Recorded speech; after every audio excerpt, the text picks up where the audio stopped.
My friends, today's verse is taken from Genesis 22:14. ಸ್ನೇಹಿತರೆ, ಈ ದಿನದ ವಾಗ್ದಾನ ವಚನವನ್ನು ಆದಿಕಾಂಡ 22:14 ತೆಗೆದುಕೊಳ್ಳಲಾಗಿದೆ. The Lord will provide from the mountain of the Lord, it will be provided.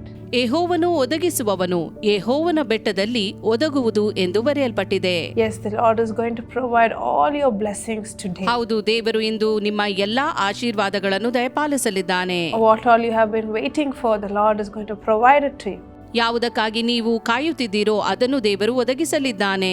And not only that, when he provides, he is going to provide it, and in the same way he is going to honor you in a great measure. ಮಾತ್ರವಲ್ಲದೆ ಆತನು ಒದಗಿಸುವುದು ಮಾತ್ರವಲ್ಲ, ನಿಮ್ಮನ್ನು ಹಾಗೆಯೇ ಸನ್ಮಾನಿಸುವನು. The same place where you have been put down, the Lord will honor you.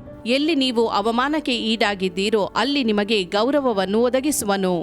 In the same place where people made fun of you, people ridiculed you, the Lord is going to honor you in that place. ಯಾವ ಸ್ಥಳದಲ್ಲಿ ಜನರು ನಿಮಗೆ ತಮಾಷೆ ಮಾಡಿದರೋ, ಹೀಯಾಳಿಸಿದರೋ, ಆ ಸ್ಥಳದಲ್ಲಿಯೇ ದೇವರು ಗೌರವಿಸಲಿದ್ದಾನೆ. Yes, you might think that everything is going against you. ನೀವು ನೆನೆಸುತ್ತಿರಬಹುದು ಎಲ್ಲವೂ ನಿಮ್ಮ ವಿರೋಧವಾಗಿ ನಡೆಯುತ್ತಿದೆ ಎಂದು.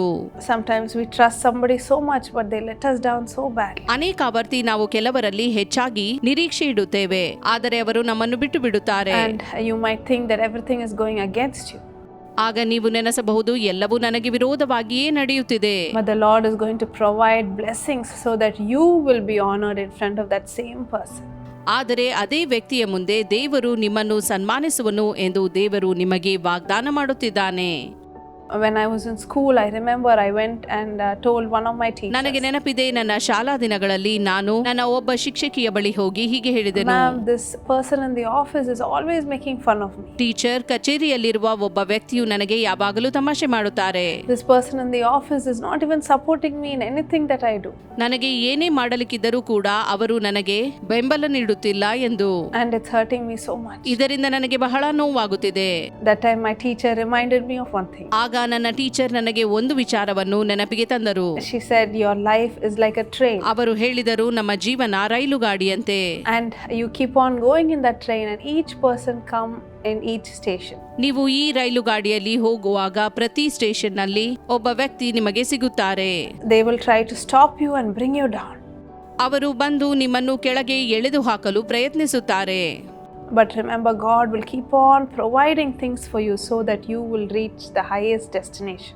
ಆದರೆ ನಿಮ್ಮ ಗುರಿಯನ್ನು ನೀವು ಮುಟ್ಟುವಂತೆ ದೇವರು ನಿಮಗೆ ಸಹಾಯ ಮಾಡುವನು, ಬೇಕಾದದ್ದೆಲ್ಲವನ್ನು ದಯಪಾಲಿಸುವನು. People will keep on trying to put you down in that same position. ನೀವು ಇದ್ದ ಸ್ಥಳದಲ್ಲೇ ಇರುವಂತೆ ಜನರು ಪ್ರಯತ್ನಿಸುತ್ತಾ ಇರುವರು. They will prevent you from growing. ನೀವು ಬೆಳೆಯುವುದಕ್ಕೆ ಯಾವಾಗಲೂ ಅಡ್ಡಿ ಮಾಡುವರು. They will prevent you from reaching great heights.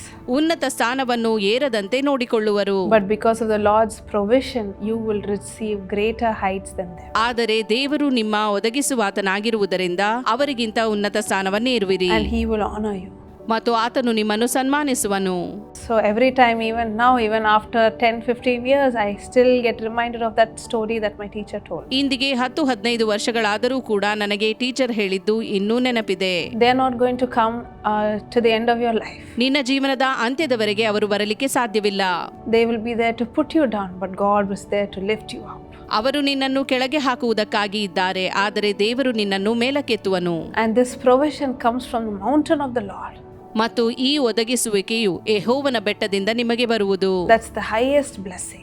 ಇದು ಉನ್ನತವಾದ ಆಶೀರ್ವಾದ.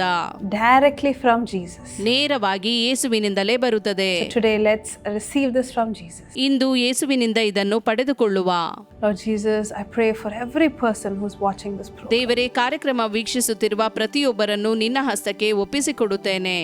Lord, they might be so heartbroken because people are putting them down. ಕರ್ತನೇ, ಜನರು ಅವರನ್ನು ಕೆಳಕ್ಕೆ ನೂಕುತ್ತಿರುವುದರಿಂದ ಅವರು ಚಿಂತೆಗೆ ಒಳಗಾಗಿರಬಹುದು. So sad that people are always making fun of them. ಜನರು ತಮಾಷೆ ಮಾಡುವುದರಿಂದ ಅವರು ದುಃಖಕ್ಕೊಳಗಾಗಿರಬಹುದು. Lord, I pray for your comfort to come upon them, Father. ನಿನ್ನ ಸಂತೈಸುವಿಕೆಯು ಅವರನ್ನು ಆವರಿಸಿಕೊಳ್ಳಲಿ. Look at all the tears that they shed.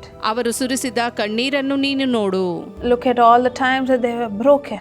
ಅವರು ಮನಮುರಿಯಲ್ಪಟ್ಟ ದಿನಗಳನ್ನು ನೀನು ನೋಡು. And I pray for your provision to come upon their lives. ನಿನ್ನ ಒದಗಿಸುವಿಕೆಯು ಅವರ ಜೀವಿತದಲ್ಲಿ ಬರಲಿ ಎಂದು ಬಿಡುತ್ತೇನೆ. Wherever there's a lack, let there be excess, Father.